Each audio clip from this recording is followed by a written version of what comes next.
처음에 예수 믿을 때에 약간 쑥스럽기도 하고 또 누가 나한테 뭐라고 할까 봐 감추려고 하는 그런 경향이 있습니다. 우리 전도하러 다녔던 그 마을에 어떤 자매님이 금방 나온 지 얼마 안 됐는데 이 잔치집에 갔습니다. 이 시골을 보게 되면 보통 봄에 부활절 전후로 결혼하는 사람들이 참 많이 있습니다. 근데 이제 잔치집에서 다른 성도들은 그냥 슬쩍 눈 감고 10초 이내로 기도 끝나고 아무도 모르게 그냥 슬쩍 기도하고는 밥을 먹는데, 근데 이 자매님은 너의 눈을 감고 손을 모으고 이렇게 기도하고 밥을 먹었습니다. 누가 봐도 저거는 기도하는 거예요. 그래서 그 교회에서 떠들썩했습니다. 아니 뭐가 니만 잘 믿은 척 하느냐, 왜 그렇게 티를 내고 어디 가나 그렇게 미운 개를 치면서 신앙생활 하느냐, 니 혼자 가만히 기도하면 뭐 하나님이 안 들으시느냐, 이렇게 막 교회에서 뭐라고 하는 거예요. 그래서 우리가 전도하러 갔는데 그런 일들로 인해서 막 떠들썩 하더라고. 근데 이제 참 여러분 같으면 어떻게 할 것 같습니까? 결혼식 집에, 잔치집에, 사람이 많은 곳에서 기도합니까? 기도하지 않습니까? 기도합니까? 기도하면 어떻게 합니까? 아무도 모르게 그냥 속으로 눈 뜨고 중얼거리도 않고 그냥 묵상 기도를 하고 식사하십니까? 아니면 정중하게 손을 모으고 눈을 감고 그렇게 기도합니까? 물론 이거는 개인과 하나님과의 관계의 문제입니다. 제가 기회가 있어서 TV 프로를 봤는데 내 기억이 그런 것 같은데,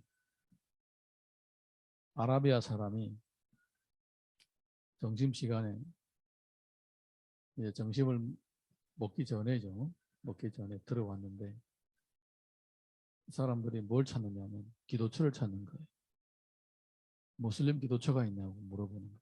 우리 무슬림들은 가는 곳마다 이 시간이면 기도한다는 겁니다. 식당에 혹시 없냐고 물어보고. 그럼 우리 기독교인들은 기도해도 사람 남이 볼까 봐 아무도 모르게 쥐도 새도 모르게 싹 기도해버려. 도둑질하는 것처럼. 네, 그렇게 하는 거예요. 물론 우리가 지혜롭게 행해야 될 부분이 있겠지만 그냥 자기가 무서워서, 자기가 두려워서, 감히 내가 예수 믿는다는 티조차도 못내.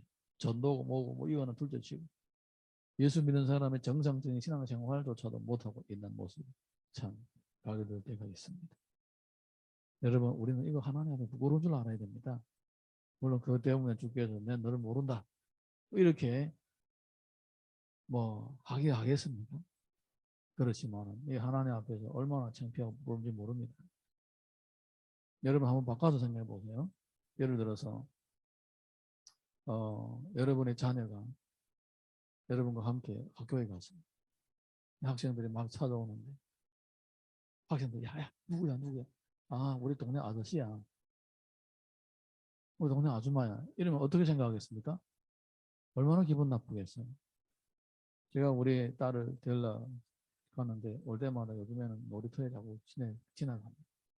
다시 놀이터에 가 놀라고. 처음에는 안 데리고 다녔는데 요즘에는 다 노니까 놀이터에 한 10분 20분 놀고 이렇게 또 돌아와서 학원 보내고 그러는데, 얘가 처음에 누가 물어보니까 멋쟁이 아저씨야 그러면 우리 아빠 멋쟁이 아저씨야 그러면 은근히 기분이 좋더라고요.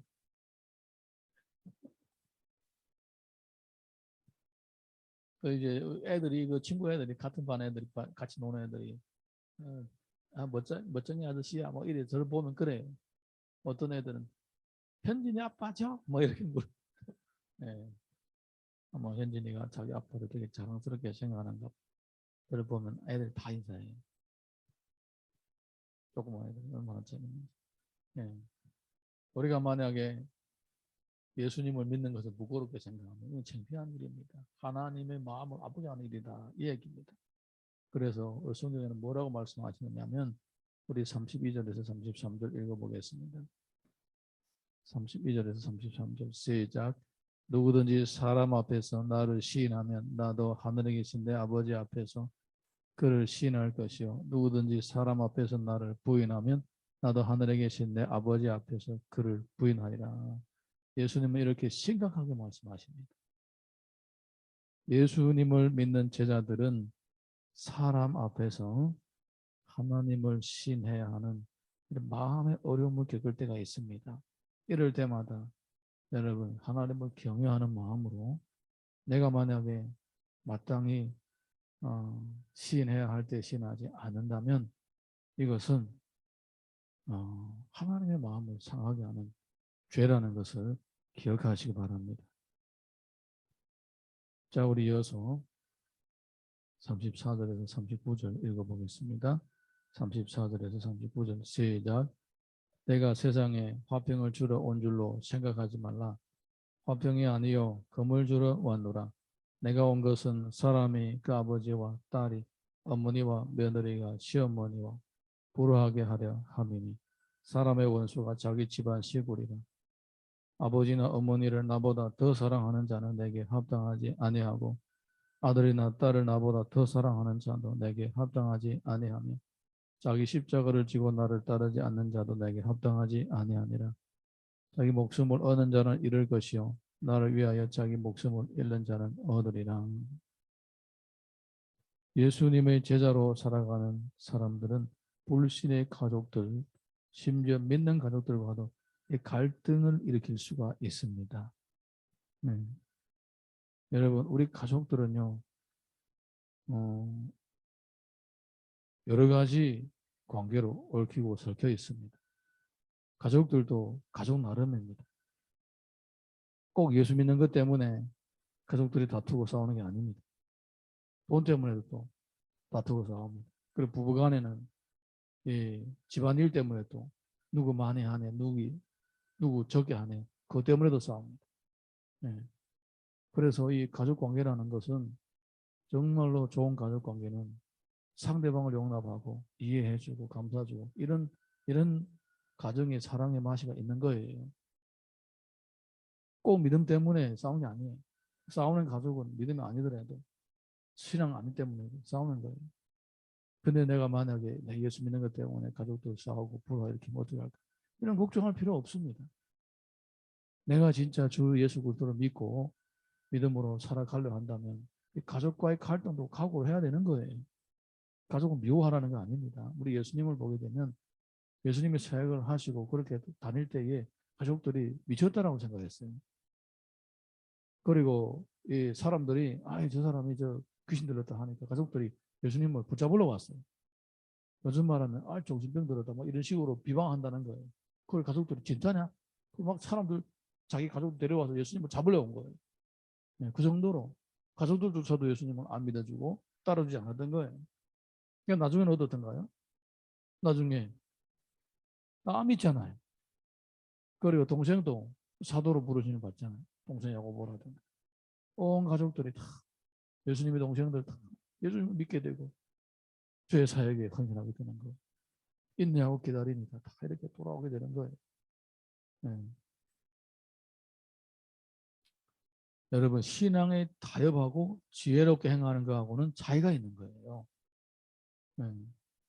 지혜롭게 행하는 거하고 신앙을 타협하는 거하고서는 구분을 해야 되는 거예요. 할렐루야. 내가 주님과 멀어지면서까지도 어떤 사람과의 관계를 잘 갖고 가야 되겠다. 잘못된 신앙관입니다. 아멘입니까? 그것이 비록 가족일지라도 주님은 그렇게 하면 합당치 않다 이렇게 말씀하시는 거예요. 심지어 목숨까지도 주를 위하여 헌신을 할 각오를 해야 될 사람인데 가족을 버리라는 말이 아니죠. 가족을 버리라는 말이 아닙니다. 이것은 우선순위의 문제입니다. 우선순위의 문제. 가족, 자녀가 안 예쁜 부모가 어디 있겠습니까? 그렇지만은 때로는 주님을 위하여 주님을 먼저 선택해야 돼요. 그런 순간들도 오는 거예요. 제가 아주 오래전에 한 30년 전에 그 한국의 어떤 유명한, 지금도 얘기하면 다 아시는, 지금 은퇴하시는 목사님들인데, 가족 남자 형제 5명이 다 목사님이세요. 얘기하면 다 아는 이름이 짱짱 그런 분들. 그 집 어머니가 자녀들 키울 때에 밥 먹을 때 자녀들 아들이 5명이면 어떻게 했습니까? 밥상이 아수라장이죠. 항상 기도를 먼저 하고 먹고, 그리고는 어릴 때부터 이제 애들한테 신앙을 열심히 가르치는 거예요. 여러분, 우리는 어떻습니까? 애들이 배고프면 그래 먼저 먹어 먼저 먹어 이러잖아요. 항상 기도하고 먹고 참으라고 기도하고 먹고 그러면, 그리고 이제 애들이 일할 때 이제 좀 커서 일하고 돈 벌 때 반드시 이제 11조도 하나 가르쳐줘. 부모님도 얻을 때는 이제 옛날에 얼마나 가난했습니까? 아들 5명 얼마나 먹어야 되겠습니까? 뭐 이제 양식이 모자라면 이럴 때도 양식이 모자라 이럴 때도 돈이 모자라 이럴 때도 항상 하나님께 먼저 드려요. 그때는 목사님들의 그 양식을 성도들이 다 이렇게 집에서 밥을 할 때 한 숟가락씩 떠다 먼저 놨대요. 그거를 꼭 먼저 떠다 놓고. 지금은 그럴 필요가 없습니다. 그때는 그렇게 했대요. 그때는 돈보다도 실물 경제니 막 그렇게 이제 하는 거예요. 지금 얘기해도 다 아시는 그런 목사님, 그런 가운데서 자랐던 거예요. 그런 신앙으로 철저하게 훈련된 사람들이 위대한 사람을 키워내는 거예요. 네, 그분의 아들들이 보면 다 유명한 목사님들이에요. 네.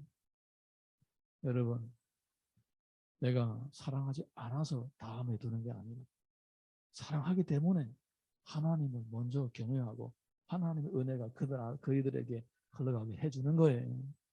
네. 가족 관계도 마찬가지고 자기와의 관계도 마찬가지입니다. 자, 우리 이어서 39절에서 42절 보겠습니다. 시작. 너를 영접하는 자는 나를 영접하는 것이요 나를 영접하는 자는 나를 보내신 이를 영접하는 것이니라. 선인자의 이름으로 선인자를 영접하는 자는 선인자의 상을 받을 것이요 의인의 이름으로 의인을 영접하는 자는 의인의 상을 받을 것이요 또 누구든지 제자의 이름으로 이 작은 자 중 하나에게 냉수한 그릇이라도 주는 자는 내가 진실로 너에게 이르노니 그 사람의 결단코 상을 잃지 아니하리라 하시니라. 실제로 예수님 제자들이 다닐 때에 사람들로부터 외면을 당하는 일들이 참 많이 있습니다. 그러니까 사람들이 외면을 한다고 어려워할 필요가 없습니다. 받아주지 않는다고 섭섭할 필요 없습니다. 받아주는 사람이 있습니다. 그리고 그 받아주는 사람들이 그동안에 모았던 상급과 은혜를 다 받는 거예요. 할렐루야. 그러니까 내가 제자로 사는 것은 상당히 많은 장애물이 있고 어려움들이 있는 거예요. 우선 먼저 자신을 극복해야 돼요. 자신. 아무 일도 없는데 스스로가 위축돼가지고 주눅이 들어가지고 신앙생활도 제대로 못하는 이러한 일들이 결단코 쉽지 않은 거예요. 이런 장애물들을 우리가 자신부터 먼저 자신의 주눅 들어있지 말고 내가 지혜롭게 행할 때는 지혜롭게 행하고 그리고 또 아무 일도 없을 때는 그대로 해도 되는 거예요. 그냥 그대로 해도 되는 거예요. 뭐 내가 예수 믿는다 남 앞에 일부러 뭐 떠들어 될 필요는 없지만은 믿느냐 물어볼 때는 믿는다 하면 되는 거예요. 그것조차도 못하면 그거는 이제 정말 하나님의 마음을 섭섭하게 하는 것입니다. 그리고 또 내가 신앙생활을 할 때에 우선순위가 정말 중요한 것입니다. 누가 먼저냐? 하나님 먼저인 거예요. 두말할 거 없습니다. 여기다 뭐 토할 게 없어요. 토할 게 없습니다. 하나님을 먼저 1순위로 둘 때에 그때에 하나님의 은혜가 나에게도 임하고 또 나를 통하여 나와 함께하는 사람들에게도 임하는 것입니다. 심지어 나와 혈연 관계도 없이 그냥 선한 마음으로 나를 한번 도와준 사람에게도 그 은혜가 임하게 된다. 성경에서 이렇게 철저하게 얘기를 하고 있습니다. 할렐루야. 디모데후서 4장 5절 보게 되면 그러나 나는 모든 일에 신중하여 고난을 받으며 전도자 일을 하며 내 직무를 다하라. 마태복음 5장 10절 보게 되면 의를 위하여 박해를 받는 자는 복이 나니 천국이 그들의 것임이라. 이렇게 우리가 제자로서 성도로서 살아가는 앞길에 내 자신의 그 위축된 마음을 극복하고 또 가족관계 가운데서 일어나는 갈등도 믿음으로 잘 해결하고 이렇게 살다 보게 되면 더 하나님 앞에서 세워지고 나중에 사람들에게도 결국은 인정받게 되는 것입니다. 네, 우리 시간에 찬양 하나 부르고 기도하겠습니다.